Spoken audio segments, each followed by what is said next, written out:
31 உயிர்களை காவு கொண்ட நீர்கொழும்பு சிறை வன்முறை ஆரம்பமானது எப்படி? விசாரணையில் வெளியான புதிய தகவல்கள்.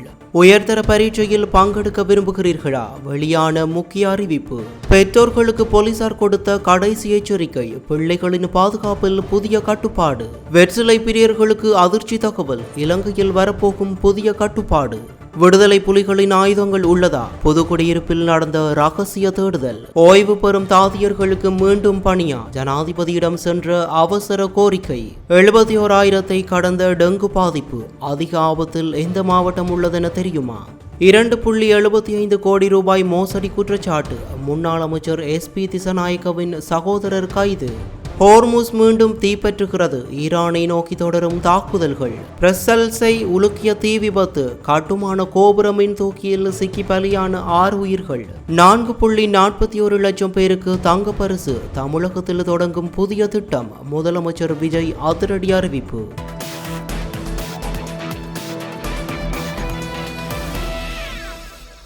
நீர்கொழும்பு சிறைச்சாலையில் இடம்பெற்ற வன்முறை சம்பவங்கள் குறித்து விசாரணை நடத்துவதற்காக 3 குழுக்களாக 40 குற்றப்புலனாய்வு திணைக்கள அதிகாரிகள் களமிறக்கப்பட்டுள்ளதாக நீர்கொழும்பு நீதவான் சிலனி பெரேரா முன்னிலையில் குற்றப்புலனாய்வு திணைக்களம் நேற்று தெரிவித்துள்ளது. இந்த மோதலில் 31 பேர் உயிரிழந்ததுடன் பலர் காயமடைந்துள்ளனர். இதுவரை 136 சிறை அதிகாரிகள், 141 கைதிகள் மற்றும் 9 விசேட அதிரடிப்படை வீரர்களிடம் வாக்குமூலங்கள் பதிவு செய்யப்பட்டுள்ளன. வன்முறை இடம்பெற்ற போது சிறைச்சாலையில் 2417 கைதிகளும் 166 ஊழியர்களும் இருந்ததாக விசாரணையில் தெரிய வந்துள்ளது. கடந்த ஜூலை 5ஆம் தேதி மேலதிக உடற்பயிற்சி நேரம் கோரிய கைதியொருவரின் கோரிக்கை நிராகரிக்கப்பட்டதை தொடர்ந்து ஏற்பட்ட மோதல் பின்னர் பாரிய வன்முறையாக மாறியதாக விசாரணையில் தெரிய வந்துள்ளது. இதன்போது கைதிகள் சிறைச்சாலையின் மருந்தகம் மற்றும் நிர்வாக கட்டடங்களை சேதப்படுத்தியதுடன் அதிகாரிகள் மீது கற்கள், மரக்கட்டைகள் மற்றும் இரும்பு துண்டுகளால் தாக்குதல் நடத்தியுள்ளனர். மோதலின் போது ஆயுத களஞ்சியத்தின் ஒரு பகுதி கைதிகளின் கைகளுக்கு சென்றதாகவும் F-58 ரக துப்பாக்கி, தோட்டாக்கள் மற்றும் 271 பயன்படுத்தப்பட்ட தோட்டாக்கள் மீட்கப்பட்டுள்ளதாகவும் தெரிவிக்கப்பட்டுள்ளது. மேலும் அதிகாரிகளிடம் இருந்த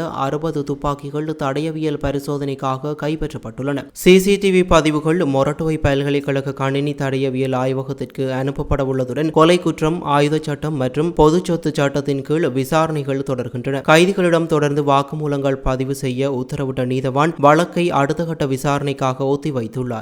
2026ஆம் ஆண்டுக்கான கல்வி பொது தராதர உயர்தர பரீட்சையின் செயன்முறை பரீட்சைகளுக்கான மதிப்பீட்டு குழு உறுப்பினர்களை தெரிவு செய்வதற்கான விண்ணப்பங்களை பரீட்சை திணைக்களம் கோரியுள்ளது. இதற்கான விண்ணப்பங்களை நேற்று முதல் எதிர்வரும் ஜூலை 28ஆம் தேதி வரை இணையவழி மூலம் மாத்திரமே சமர்ப்பிக்க முடியும் என அறிவிக்கப்பட்டுள்ளது. தகுதியான பரீட்சகர்கள் இலங்கை பரீட்சை திணைக்களத்தின் அதிகாரப்பூர்வ இணையதளமான www.donets.lk அல்லது onlineexams.gov.lk EIC இணையதளங்கள் ஊடாக விண்ணப்பிக்க முடியும். மேலதிக தகவல்கள் அல்லது விசாரணைகளுக்கு 0112784208 அல்லது 0112784537 அல்லது 0112785922 ஆகிய தொலைபேசி இலக்கங்களை தொடர்பு கொள்ள முடியும் என பரீட்சை திணைக்களம் தெரிவித்துள்ளது. பாடசாலை மாணவர்களை மோட்டார் சைக்கிள்களில் அழைத்துச் செல்லும் பெற்றோர்கள் தங்களது பிள்ளைகளுக்கு கட்டாயமாக தலைக்கவசம் அணிவிக்க வேண்டும் என வவுனியா போலீஸ் நிலைய போக்குவரத்து பிரிவு அறிவித்துள்ளது. இந்த நடைமுறையை அமுல்படுத்துவதற்காக பெற்றோர்களுக்கு 1 வார கால அவகாசமும் வழங்கப்பட்டுள்ளது. வவுனியா போலீஸ் நிலைய போக்குவரத்து பிரிவு பொறுப்பதிகாரி மலித் ரணதுங்க தலைமையில் வவுனியா கண்டி வீதியில் அமைந்துள்ள வவுனியா தமிழ் மத்திய மகாவித்தியாலயத்திற்கு முன்பாக இன்று விசேட விழிப்புணர்வு நடவடிக்கை முன்னெடுக்கப்பட்டது. இதன்போது தலைக்கவசமின்றி மோட்டார் சைக்கிள்களில் பிள்ளைகளை பாடசாலைக்கு அழைத்து வந்த பெற்றோர்கள் போலீசாரால் தடுத்து நிறுத்தப்பட்டு அதன் ஆபத்துகள் குறித்து அறிவுறுத்தப்பட்டனர். மேலும் சிறுவர்களின் பாதுகாப்புக்காக தலைக்கவசத்தின் முக்கியத்துவம் தொடர்பான விழிப்புணர்வு துண்டு பிரசுரங்களும் போலீசாரால் வழங்கப்பட்டன.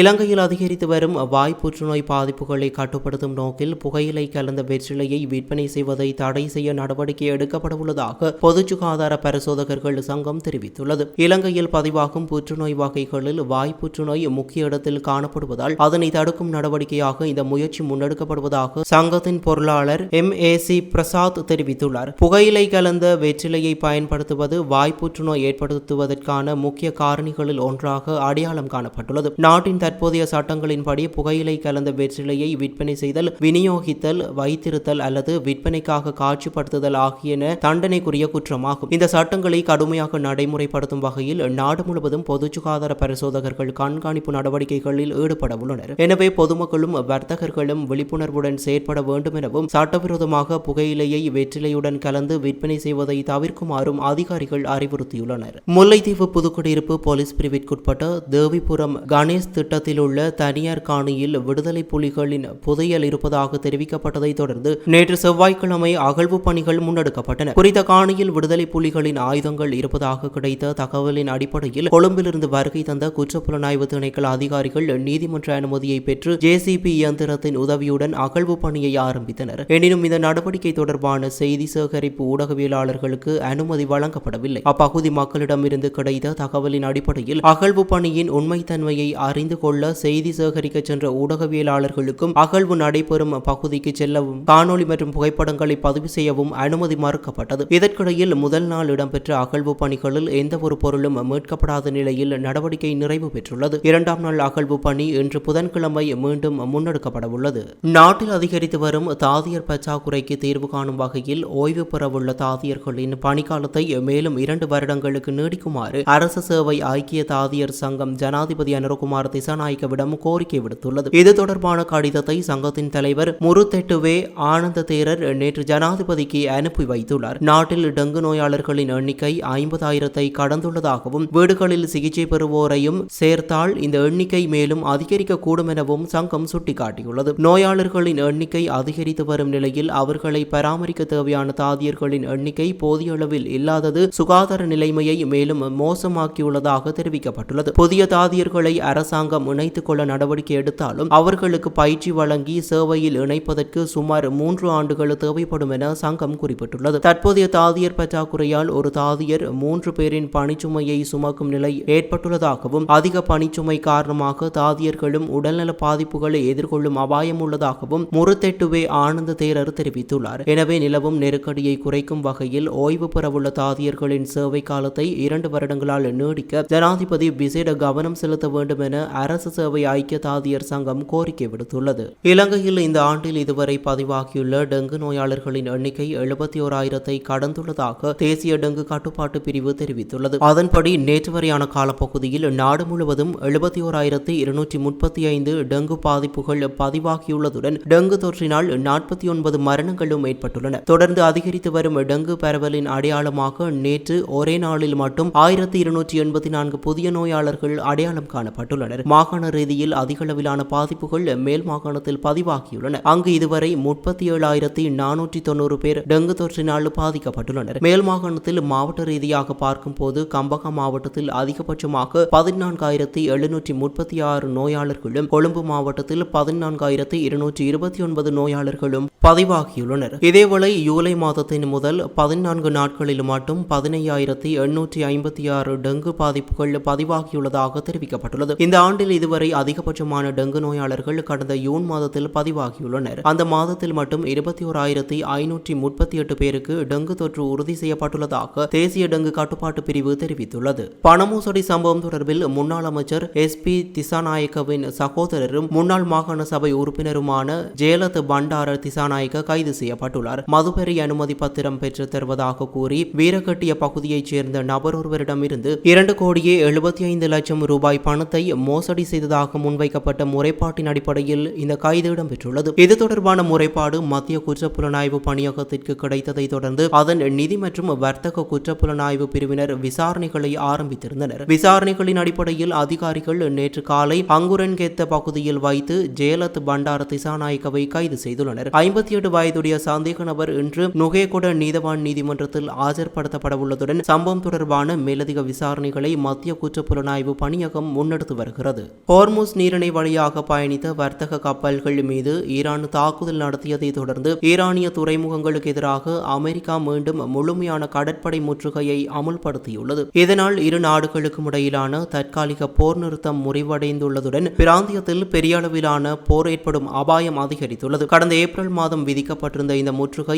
ஜூன் மாத பேச்சுவார்த்தை உடன்படிக்கையை தொடர்ந்து நீக்கப்பட்டிருந்தது. எனினும் பேச்சுவார்த்தைகள் தோல்வியடைந்ததை அடுத்து ஹோர்முஸ் நீரிணையில் மீண்டும் மோதல் தீவிரமடைந்துள்ளது. இதற்கிடையில் ஹோர்முஸ் வழியாக செல்லும் கப்பல்களுக்கு 20% கட்டணம் விதிக்க அமெரிக்க ஜனாதிபதி டொனால்டு ட்ரம்ப் திட்டமிட்டிருந்த போதிலும் வளைகுடா பிராந்திய நட்பு நாடுகளின் கோரிக்கையை தொடர்ந்து அந்த முடிவு மாற்றப்பட்டுள்ளதாக தெரிவிக்கப்பட்டுள்ளது. அதற்கு பதிலாக குறித்த நாடுகள் அமெரிக்காவில் பில்லியன் கணக்கான டாலர்களை முதலீடு செய்ய இணக்கம் தெரிவித்துள்ளதாக வெளிநாட்டு ஊடகங்கள் செய்தி வெளியிட்டுள்ளன. கடற்படை முற்றுகைக்கு முன்னதாக ஈரானின் ஏவுகணை தளங்கள், ட்ரோன் மையங்கள் மற்றும் கடலோர காவல்படை நிலையங்களை இலக்காக கொண்டு அமெரிக்க ராணுவம் வான்வழி தாக்குதல்களை நடத்தியிருந்தது. இந்த தாக்குதலை ஈரான் உறுதிப்படுத்தியுள்ளதுடன் தங்களது அதிகாரத்தை பலவீனப்படுத்த அமெரிக்கா முயற்சிப்பதாக குற்றம் சாட்டியுள்ளது. உலகின் எண்ணெய் மற்றும் எரிவாயு தேவையில் சுமார் 20% ஹோர்முஸ் நீரிணை வழியாக கொண்டு செல்லப்படுவதால் தற்போதைய மோதல் உலகளாவிய பொருளாதாரத்தில் தாக்கத்தை ஏற்படுத்தும் அச்சத்தை உருவாக்கியுள்ளது. கடந்த பிப்ரவரி மாதம் அமெரிக்கா மற்றும் இஸ்ரேல் ஈரான் மீது நடத்திய தாக்குதலின் போது இந்த கடல் வழித்தடம் பாதிக்கப்பட்டிருந்தது. இதன் காரணமாக உலக சந்தையில் கச்சா எண்ணெய் விலை உயர்ந்ததுடன் பின்னர் அமைதி பேச்சுவார்த்தைகளால் நிலைமை ஓரளவு சீரடைந்தது. ஆனாலும் தற்போது மீண்டும் அமெரிக்கா ஈரான் மோதல் தீவிரமடைந்துள்ளதால் சர்வதேச சந்தையில் எண்ணெய் விலை உயர்வு தொடரும் நிலை ஏற்பட்டுள்ளது. மேலும் நிலவும் போர் சூழலை கருத்தில் கொண்டு சர்வதேச விமான சேவைகளுக்கும் எச்சரிக்கைகள் விடுக்கப்பட்டுள்ளன. பெல்ஜியம் தலைநகர் பிரசல்ஸ் நகரின் மையப்பகுதியில் கட்டுமான பணிகள் இடம்பெற்று வந்த ஒக்சி டவர் அடுக்குமாடி குடியிருப்பு கோபுரத்தில் ஏற்பட்ட பாரிய தீ விபத்தில் 6 பேர் உயிரிழந்துள்ளனர். நேற்று செவ்வாய்க்கிழமை காலை சுமார் 8 மணி அளவில் கட்டிடத்தில் திடீரென தீ பரவியதை அடுத்து தீயணைப்பு வீரர்கள் விரைந்து சென்று தீயை கட்டுப்பாட்டுக்குள் கொண்டு வந்தனர். எனினும் தீ கட்டிடத்தின் மின்தூக்கி பகுதிக்கும் பரவியதை அதிகாரிகள் கண்டறிந்துள்ளனர். இதன்போது 2 மின்தூக்கிகள் செயலிழந்து சிக்கியிருந்தன. பல மணி நேர போராட்டத்திற்கு பின்னர் மீட்பு குழுவினர் ஒரு மின்தூக்கியை உடைத்து திறந்தபோது அதற்குள் கருகிய நிலையில் 6 பேரின் உடலங்கள் மீட்கப்பட்டன. கட்டுமான பணியில் ஈடுபட்டிருந்த குறைந்தது 6 பேர் காணாமல் போயிருந்த நிலையில் அவர்கள் அனைவரும் குறித்த மின்தூக்கிகளுக்குள் சிக்கி உயிரிழந்திருக்கலாம் என பிரசல்ஸ் தொழிலாளர் சட்டத்தரணி அலுவலகத்தின் ஊடக பேச்சாளர் பிரெக்ட் ஸ்பைப்ரூக் தெரிவித்துள்ளார். மேலும் மற்றொரு மின்தூக்கியிலும் யாரேனும் சிக்கியிருக்கிறார்களா என்ற அச்சமும் நிலவுகிறது. இந்த தீ விபத்தில் கடுமையான தீக்காயங்களுக்குள்ளான 2 மீட்கப்பட்டு வைத்தியசாலையில் அனுமதிக்கப்பட்டுள்ளனர். அதேவேளை மீட்பு பணியின் போது கடும் வெப்ப தாக்கத்திற்கு உள்ளான தீயணைப்பு வீரர் ஒருவருக்கும் சம்பவ இடத்தில் முதலுதவி வழங்கப்பட்டுள்ளது. தீ விபத்துக்கான சரியான காரணம் இதுவரை கண்டறியப்படவில்லை. சம்பவத்தை தொடர்ந்து பெல்ஜியம் மன்னர் பிலிப் மற்றும் பிரதமர் பார்ட்டி வெவர் ஆகியோர் நேரில் சென்று நிலைமையை ஆய்வு செய்துள்ளனர். பிரசல்ஸ் மேஜர் பிலிப் க்ளோஸ் கடினமான சூழ்நிலையில் சிறப்பாக செயல்பட்ட அவசர மீட்பு படையினருக்கு பாராட்டுகளை தெரிவித்துள்ளார். வரலாற்று சிறப்புமிக்க கிராண்ட் பிளேஸ் மத்திய சதுக்கத்தில் இருந்து சுமார் 500 மீட்டர் தொலைவில் அமைந்துள்ள இந்த ஒக்சி டைவர் எதிர்காலத்தில் சொகுசு குடியிருப்புகள், ஹோட்டல்கள், உணவகங்கள் மற்றும் மதுக்கடைகள் கொண்ட மிகப்பெரிய வளாகமாக உருவாக்கப்பட்டு வந்தமை குறிப்பிடத்தக்கது. தமிழ்நாடு மருத்துவ சேவைகள் கழகம் சார்பில் தாய்மாமன் தங்க மோதிரம் திட்டத்தை நடைமுறைப்படுத்தும் வகையில் 4.41 லட்சம் தங்க மோதிரங்களை கொள்முதல் செய்வதற்கான டெண்டர் கோரப்பட்டுள்ளது. இந்த திட்டம் ரூபாய் 755.83 கோடி இந்திய மதிப்பில் செயல்படுத்தப்பட உள்ளதாக தெரிவிக்கப்பட்டுள்ளது. இதற்காக 22 கேரட் தரத்திலான தலா 1 கிராம் எடையுடைய 4,41,667 தங்க மோதிரங்கள் கொள்முதல் செய்யப்பட உள்ளன. அண்ணாவின் பிறந்த நாளான செப்டம்பர் 15ஆம் தேதியை முன்னிட்டு இந்த புதிய நலத்திட்டத்தை தமிழக முதலமைச்சர் விஜய் அதிகாரப்பூர்வமாக ஆரம்பித்து வைக்க உள்ளதாக தெரிவிக்கப்பட்டுள்ளது. இந்த திட்டத்தின் கீழ் தகுதியான பயனாளிகளுக்கு தங்க மோதிரங்கள் வழங்கப்பட உள்ளதுடன் அதற்கான அனைத்து முன்னேற்பாடுகளையும் மேற்கொண்டு வருகிறது.